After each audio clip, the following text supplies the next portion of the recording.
গত ৫ই আগস্ট ছাত্র আন্দোলনের মধ্য দিয়ে শেখ হাসিনা সরকারের পতনের পরেই চরম অর্থনৈতিক সংকটে পড়েছে বাংলাদেশ। তার ওপর ভয়াবহ বন্যা পরিস্থিতির কারণে দেশটিতে অর্থনৈতিক দুরবস্থা চরমে। বর্তমানে বাংলাদেশের অর্থনৈতিক সংকট কাটিয়ে ওঠার চেষ্টা করছে নতুন অন্তর্বর্তীকালীন সরকার। এই অবস্থায় নোবেলজয়ী অর্থনীতিবিদ মোহাম্মদ ইউনূসের নেতৃত্বে বাংলাদেশ আইএমএফ, বিশ্ব ব্যাংক, এডিবি এবং অন্যান্য আন্তর্জাতিক ঋণদাতাদের কাছ থেকে $8 বিলিয়ন সাহায্য চাইছে। জানা যাচ্ছে, দেশটি বর্তমানে $100 বিলিয়ন বেশি বৈদেশিক ঋণের উপর দাঁড়িয়ে আছে।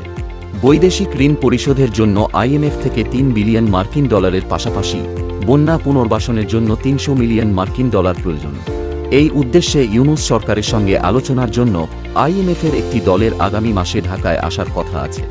উল্লেখ্য, শেখ হাসিনা ক্ষমতায় থাকাকালীন ২০২৩ সালের জানুয়ারিতে $4.7 বিলিয়ন ঋণ কর্মসূচির অধীনে আইএমএফ এ পর্যন্ত $2.3 বিলিয়ন ছাড় দিয়েছে।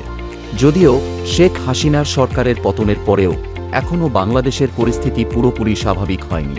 এই অবস্থায় দেশটি পদে পদে রাজনৈতিক ও অর্থনৈতিক সংকটের সম্মুখীন হচ্ছে। এদিকে মোহাম্মদ ইউনূস ইসলামী মৌলবাদী সংগঠন বাংলাদেশ জামায়াতে ইসলামীর উপর থেকে নিষেধাজ্ঞা তুলে নিয়েছে। এই অবস্থায় পরিস্থিতি আরও জটিল হয়েছে বলেই মনে করছে আন্তর্জাতিক মহল। শেখ হাসিনাকে ক্ষমতাচ্যুত করার পর বিএনপির মতো ইসলামপন্থী দলগুলি আরও মাথাচাড়া দিয়ে উঠতে শুরু করেছে।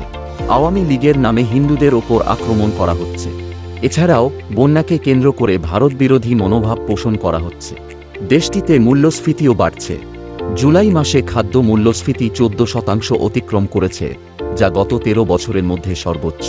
এই সমস্ত সমস্যার কারণে ইউনূস সরকার আর্থিক সাহায্য চেয়েছে।